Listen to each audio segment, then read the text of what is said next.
ভগবান। আসলে কিন্তু ভগবান কি বস্তু আমরা অনেকেই বুঝি না। কারোর মধ্যে অলৌকিক না দর্শন করলেই ভাবি সেই ভগবান। এতে আমাদের একটু ভুল হতে পারে, তাই না? কারণ যিনি ভগবান, তিনি সৃষ্টিকর্তা, তার জন্ম মৃত্যু ভয় নাই। তিনি হলেন সর্বৈশ্বর্য, সমস্ত ঐশ্বর্য, সমস্ত বীর্য, সমস্ত যশ, সমস্ত সৌন্দর্য, সমস্ত জ্ঞান, সমস্ত বৈরাগ্য, এই সাইকেল অচিন্ত শক্তি তার মধ্যে পূর্ণরূপে প্রকাশ পায়। তিনি হলেন সৃষ্টিকর্তা ভগবান।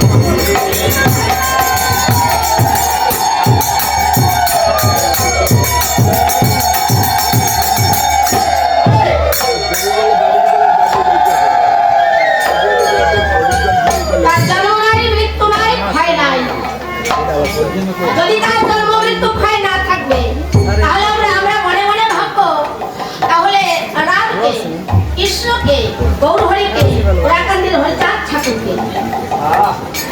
তার জন্ম মৃত্যু ভয় নাই, তিনি হলেন সর্বৈশ্বর্যপূর্ণময়।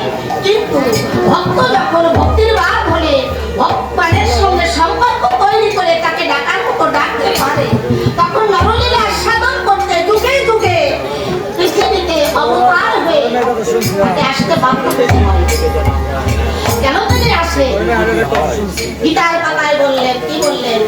যদা যদা হি ধর্মস্য গ্লানি ভবতি ভারত উত্থান ধর্মস্য তদাত্মা শ্রীরাম পরিত্রাণে সাধুনাং বিনাশায় দুষ্কৃতাম ধর্ম সমস্ত অনাত্মায় সম্ভাবনা। যখন যখন ধর্মের গ্লানি হয়, ধর্মের প্রভাব বেড়ে যায়। আমি সাধুদের রক্ষা করতে, পাপীদের ধ্বংস করতে যুগে যুগে ধরার মাঝে। তাই ভগবান আসে। ওই দামোদররূপে কিছু কিছু ভক্ত মনে মনে ভাবলো যে কৃষ্ণ ভগবান মানে না। আমরা ভগবান, আমি ভগবান, এ ভগবান, সেই ভগবান। ওরা কারা? যেমন কংস, শিশুপাল, জরাসন্ধ, অনেকেই ছিল যারা আমার কৃষ্ণকে ভগবান বলে মানতে চাইল না। যখন ওরা ভগবানকে ভগবান বলে মানল না, চাইল না মানতে, তখন আমার ভগবান শ্রীকৃষ্ণ মনে মনে ভাবলেন ওরা ভগবান কি বস্তু আর না জেনে না জেনে ওরা ভগবান হতে চাচ্ছে। আর ভগবান হতে দিয়ে না ওরা পাবেন। তাই ভগবান কি বস্তু? এবার আমার ভক্ত সৃষ্টিকর্তা, তার সৃষ্টি দিলের সঙ্গে তাকে যদি আমরা তুলনা করি তাহলে আমাদের একটু ভুল হবে। কারণ তিনি যে কত মহান, তার সৃষ্টি যদি এত সুন্দর হতে পারে তাহলে সেই মানুষটি কেমন? এখন তার সৃষ্টি জীবের সঙ্গে তাকে যদি আমরা তুলনা করি তাহলে একটু ভুল হবে। তাই ভগবান অবতার হয়ে আসে কখন? যখন ভক্ত প্রাণ ভরে ডাকে। ডাকে কিভাবে? ভগবানের সঙ্গে সম্পর্ক তৈরি করে ডাকে।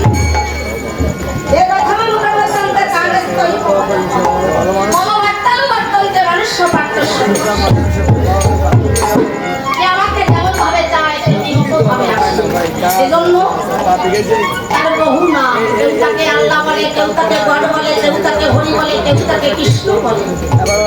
কেউ পুত্র রূপে পায়, কেউ বন্ধু রূপে পায়, কেউ স্বামী রূপে পায়।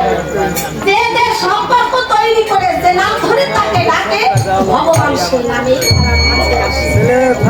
আর এজন্য ভগবানের বাবুল বিজয় সরকার বলছিলেন, আমি জানিতে চাই দয়াল তোমার আসল নাম ডাকি। জানিতে চাই দয়াল তোমার আসল নাম ডাকি।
বেড়েছে যদি আমার গৌরা নায়া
এই 16 আনা নিয়ে সেই ভবনতে পার হতে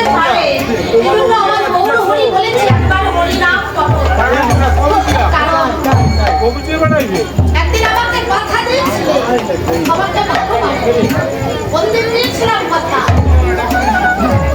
যেদিন মাতৃ গর্ভে ছিলাম সেই দিন বলেছিলাম হে দয়াল হে ঠাকুর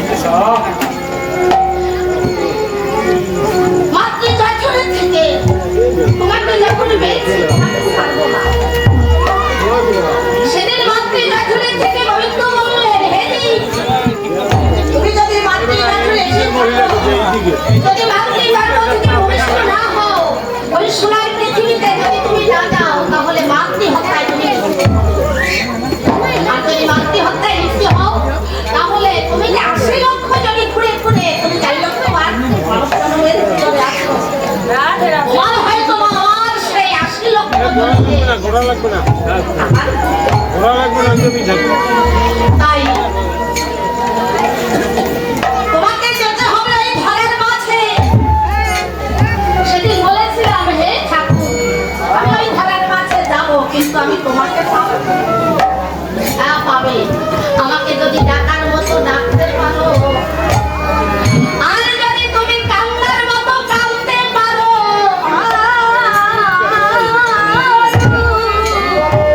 সেদিন তুমি আমাকে পাবে যদি তুমি কাঁদতে না পারো আমাকে ডাকতে না পারো তাহলে তুমি সাধুর বাজারে যেও আমি তোমাকে শূন্য হাতে পাঠাবো না আমি না তোমাকে 16 আনা দিয়ে ভবের হাতে পাঠাবো ওই ভবের হাতে আছে 2 বাজার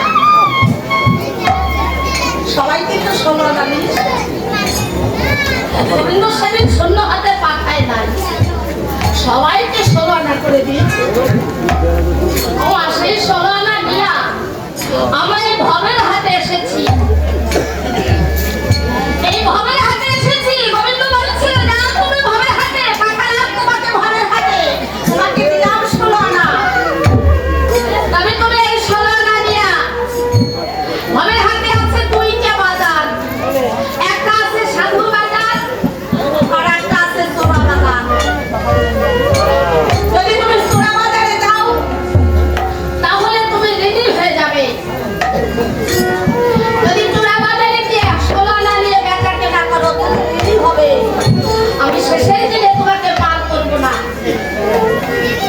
আর যদি তুমি সাধুর বাজারে বেচা কেনা করতে পারো তাহলে তুমি 16 আনা নিয়ে ফিরবে বরং তুমি লাভ করতে পারবে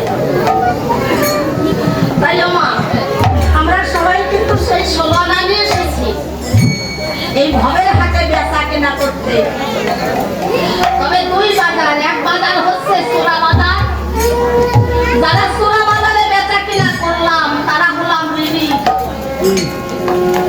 আর যারা সাধুর বাজারে বেচা কেনা করেছে তারা অনেকেই লাভ করেছে সোনা বাজারে বেচা কেনা করে আমি যে ঋণী হলাম তার প্রমাণটা কি আজ কারণ অধীর হয়ে গেছে একটু ছোট কথা হলে কারণ বলে আমি তো শুনতে পাচ্ছি চোরা বাজারে বেচা কেনা করেছি চোরা বাজারটা কেমন জানেন কারণ দিয়েছিল ভগবান কেন 16 আনার দেহ 10 ইন্দ্রিয় স্মরণে ওই 16 আনার দেহ ভবের হাতে এসে সাধু বাজারে বেচা কেনা করতে কারণ দিয়েছিল কৃষ্ণ কথা শুনতে হরি কথা শুনতে তাই না কিন্তু সংসারের পিছনে ছুটতে ছুটতে এতটুকু সময় জীবনে হয় না যে একটু হরি কথা কৃষ্ণ কথা শুনি শুধু আর কথা বাদী কথা শুনতে শুনতে কখন যে সময়টা চলে গেল বুঝতে পারলো না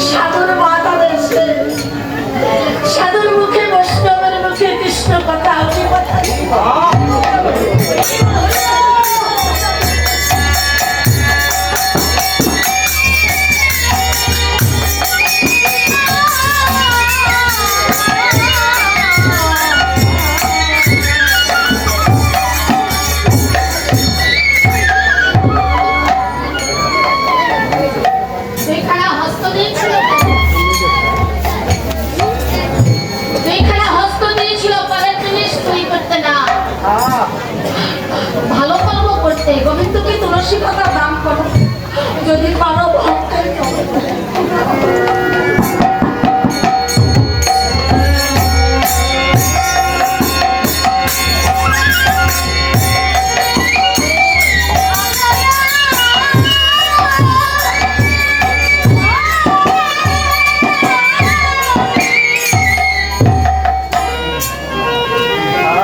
কারণ দিয়েছিল কেন? অসৎ পথ অবলম্বন করতে না। তোমার ভবনের হাটের বেচাকেনা প্রায় শেষ হতে চলেছে। যদি পারো তুমি তীর্থধাম ভ্রমণ করো, তুমি সাধুর বাজারে যেও, অনেক সময় হরিবাসর হয়, যদি পারো হরিবাস করে তোমার চরণ দিতে সময় হলো না। শুধু ভাবি একবার বৃন্দাবনে যাবো, কিন্তু ভাবি যে আমি যেতে পারবো।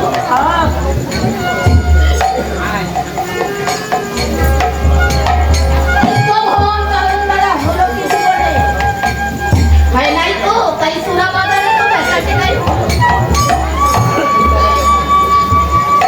একটা বদল দিয়েছিল কেন? কেন দিয়েছে বদল? কৃষ্ণ কথা বলো, হরি কথা বলো। কিন্তু সারা জীবন হরি কথা বললাম না, সারা জীবন শুধু আমার আমার বললাম। আমার করতে করতে হরি বলা হলো না। কিন্তু যে জিনিস আমি আমার বলে আপত্তি করি, দাবি করি, সেই জিনিস তো আমার না। আমার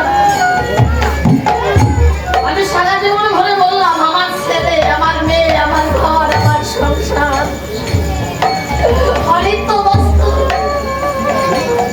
নিত্য বস্তুর সন্ধান করলাম না। তাই আমি আমার বলে যা দাবি করলাম, ও জিনিস আমার না। কেন আমার না? যা আমি সঙ্গে নিয়ে আসি নাই, যা আমার সঙ্গে যাবে না। কেন আমি মিথ্যা কথা বলি? সব আমার। আমি আপনি যা কিছু পেয়েছি এইখান থেকে পেয়েছি, আমার সব এইখানেই রেখে যেতে হবে। আমার মধ্যে যদি কেউ থাকে, সে আমার ভিতরে আছে। সে কি জানেন? সোনার ময়না পাখি।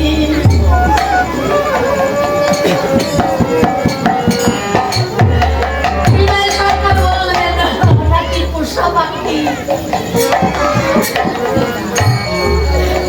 আসলে পোষা পাখি না, ওটাই জংলা পাখি। ও পাখিটা পোষ মারবে না। ও বাবা, পাখিটাকে যতই ভালো খাবার দিচ্ছি, ভালো পোশাক পরাচ্ছি না, ও কোনোদিন পোষ মারবে না। ওর সুযোগ পেলেই উড়ান দিয়ে চলে যাবে।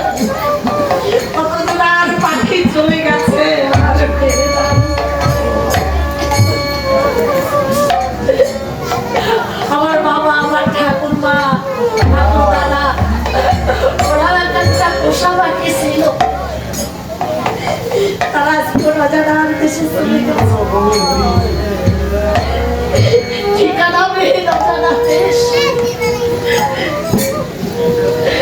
একবার চলে গেছে, আর ফিরবে না। আপনার পাখিও ফিরবে না। চলে গেলে একবার আমার পাখি